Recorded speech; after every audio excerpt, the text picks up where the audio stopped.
Hi, everybody. I wanted to introduce you to Justeen Kirk from Justeen Kirk Consulting in the Riverina. She is our week 7 facilitator for our Seeds of Hope series that we're doing. Thank you for jumping on today and talking us through what you're going to be running over, but also thanks for joining the series.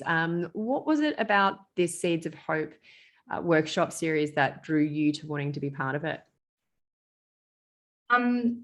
Look, I think for me, it's about helping people. So one of the things that really drives who I am and my business is about helping people to succeed and to be the best they can be.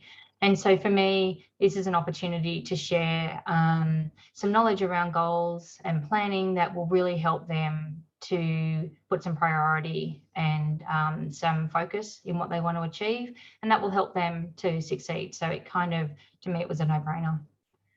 So tell me a little bit about what you do at Justeen Kirk Consulting and what your background is. So I'm a project manager. I've been doing project management for a long time, 20 plus years. And so for me, Justeen Kirk Consulting was a combination of bringing together all of my project management and business group management experience. So leading teams as well as leading projects. And bringing all of that together into sort of a one-shop stop for the local businesses and helping them with the things that they need. So whether it's just an extra set of hands to just get a task done, whether it's looking at their business plans and their strategies and reshaping it to adjust for changes in the environment, or delivering a discrete package of work for them so that they can then focus on the other things that they need to do. So it's about helping them to achieve their goals. So speaking of goals, the subject that you're going to be covering in week 7 is SMART goals. Just tell us a little bit about what SMART goals are and what we can expect for our last session, because I think it's really, I keep talking about the series was very well planned in terms of how we're walking people through, and we've put you last, which people might go, well, why did you put goals last? Tell us what you're going to be talking about. So we're going to be talking about how to set a goal, but a goal that is clear and specific, and that it gives you an action plan on how to achieve it. So if you think back, a lot of people, New Year's resolutions are a great example of a goal. Most people have really benign resolutions, like I'm going to lose weight, or I'm going to get fit, or I'm going to put myself into a better financial position. But they don't have any measurables. They don't have anything specific in that. So what we're going to talk about is how do you write a SMART goal that's going to give you actionable steps, a goal that is measurable, because if you can't measure it, how do you know that you're succeeding? It's going to have some timeframes around it, so it's really specific in when and how you're going to achieve it. And then we finish up with some action. So what are the actions that you need to take in order to achieve that goal? And so we've got a worksheet and a process, and we'll be just working through that. So it'd be great for people to have a bit of a think about some goals that they would like to achieve, and they don't have to have it written out. They just need to have an idea of what it is, and then we will build that goal as we work through the session. Yeah, and they can be personal or professional goals. It can be any goal. They just need to have a goal. And I think for me, the reason why I thought having our session last was because the program is working through helping us to find out who we are and to rebalance. And to me, it feels right to finish with setting those goals. So we've rebalanced, we've worked through this process, we know who we are, we know what we want. Now let's set those goals and let's get cracking. Yeah, I think with a lot of people that we were speaking to before the workshop, everybody's so sort of tightly wound. And I think when you're that tightly wound, any kind of goal setting or decision making that you make when you're in that state isn't going to stick, and it's not going to be actionable because you're just not in the right kind of frame of mind, and you're not going to have the energy or any of those things. So this series is about walking people through step by step different ways that they can start unwinding, getting some space so they can start getting some clarity and step towards setting those goals and taking action, because obviously the goals just a goal unless you take actions. And I think stepping it out to create little be able to tick those actions off is really important, so you can see your success. Because I've been in business, I've been unemployed, running my own gig for over 15 years now, and sometimes it can be really difficult to see whether or not you've made progress. Absolutely. And so the other thing we won't be going into in detail, but I'll touch on, is around setting up like a dashboard report or a reporting process that you're checking in. And so, the plan is to take lots of small steps, and you're ticking off those small steps, and it feels like you're making progress. So you stay motivated and you stay committed to that goal. But I think it isn't just about setting the goal. It's about how do you measure it so that you know that you are actually moving forward. And I think that's where a lot of people come unstuck, is that they may have a great goal, but they don't check in regularly enough with that goal to see if it's right.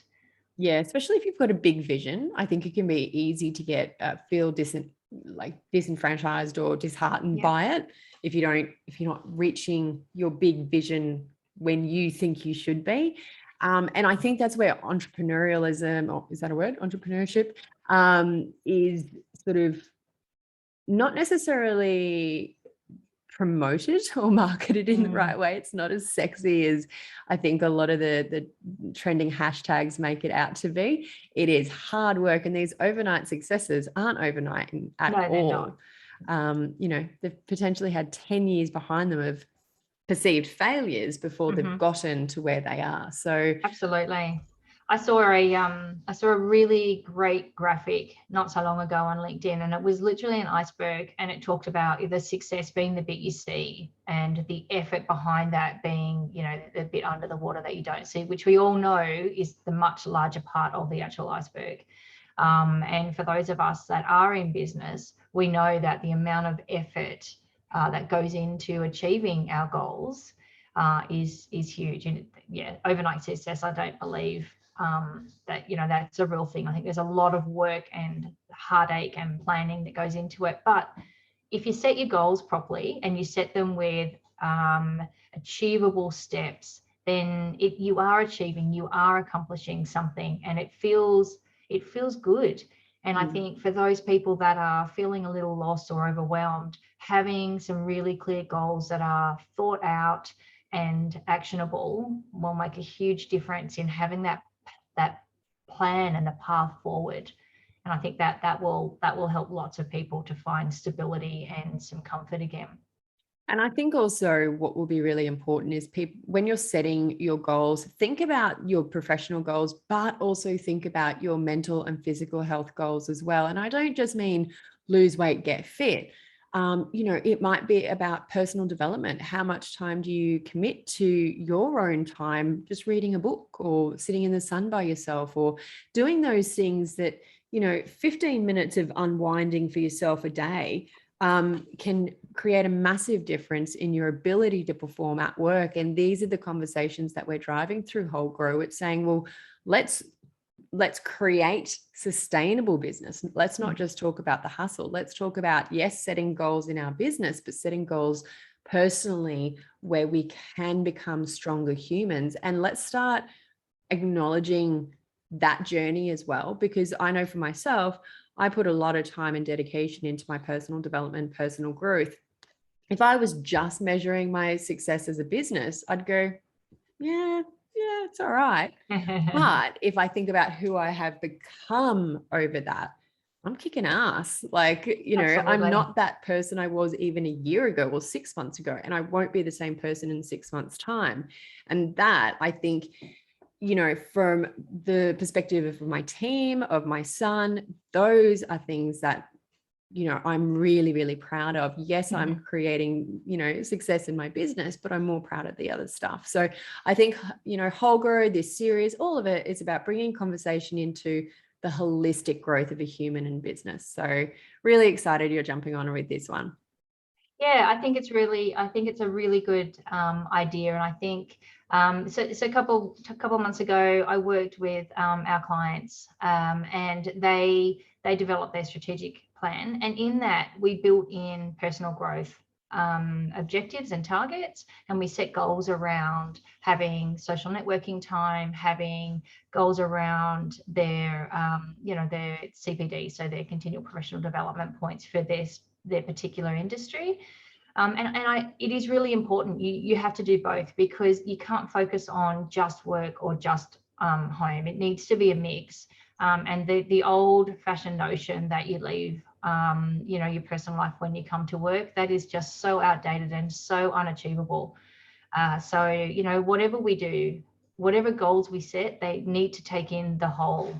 They need to take in what's in your personal life. They need to take in what's in your professional life, and it needs to be achievable in both spheres. Yeah, absolutely. And I think during lockdown, people are realizing that it's going to be difficult to revert back to the old way of working for that reason. And I think it'll be an interesting shift in how we work after all this is done and dusted. I agree. It'll be an interesting 6 months, starting, I guess, in a couple of weeks, as we start to get closer to that 80%. So yes, it'll be watch this space, because I think lots of people's goals will need to change, and they'll need to be tweaked and adjusted as things change. Your environment changes. You need to be realistic about what can and can't be achieved. So yeah, it'll be great. Excellent. So that's week 7. Justeen Kirk from Justeen Kirk Consulting will be going through SMART goals. If you haven't registered, it's okay. You don't need to have been part of every single week. We do record every 1 hour session and the Q&A the following day. And it's all accessible through our wholegrow.me platform. So you can catch up on those recordings, jump in and out and watch them when it's right for you. You don't always have to be available at the live sessions. Most people actually aren't jumping on the live sessions. They're just catching up at a time that works for them. And that's what this is all about. So the registration link will be in this post. Jump on, have a look at the recordings. And if you can jump on live, awesome, because it is very interactive. It's very engaging. People write questions, they jump on the mic and open the video, and we share the team and the group that we have are just beautiful. And I'm really, really honored that they're sharing this journey. So looking forward to week 7 with you, Justine. Thanks. You too, Letitia. Have a great day. Bye.